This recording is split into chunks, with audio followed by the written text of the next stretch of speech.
রব্বানা যালামনা বলেন রব্বানা যালামনা আনফুসানা ওয়া ইল্লাম তাগফির লানা ওয়া তুরহামনা লানাকুনান্না মিনাল খাসিরিন বলে বলে মসজিদে কেঁদেছো, আসরের নামাজ পড়ে কেঁদেছো, যোহরের নামাজ পড়ে কেঁদেছো, মাগরিবের পড়ে কেঁদেছো, এশার নামাজ পড়ে কেঁদেছো। এ বান্দা, নামাজের মুসল্লা যখন বসে যাও, আমি আল্লাহকে তোমরা বারবার বল, আল্লাহ আমার গুনাহ মাফ করে দাও। তারপরও আমি তোমাদের গুনাহ মাফ করে নেই।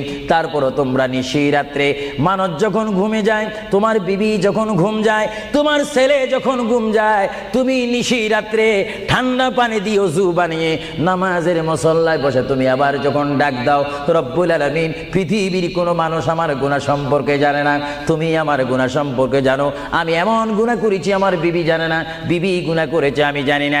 আল্লাহ তুমি সব কিচ্ছু জানো। হে আমার প্রভু, তুমি আমাকে মাফ করে দাও।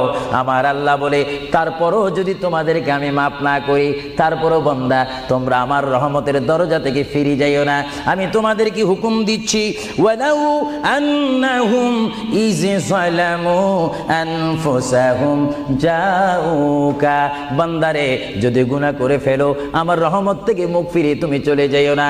এ বান্দা, আকাশ পরিমাণ যদি গুনাহ করো, পাতাল পরিমাণ যদি গুনাহ করো, সাগরের পানি পরিমাণ যদি গুনাহ করো, পাহাড় তুলনায় যদি তুমি গুনাহ করো, আমার দরবার থেকে তুমি নিরাশ হইও না। এ বান্দা, আমি তোমাকে একটি রাস্তা বাতাই দিচ্ছি, একটি পথ তোমাকে আমি দেখাই দিচ্ছি। সেই পথটি কোন পথ তোমরা জানো?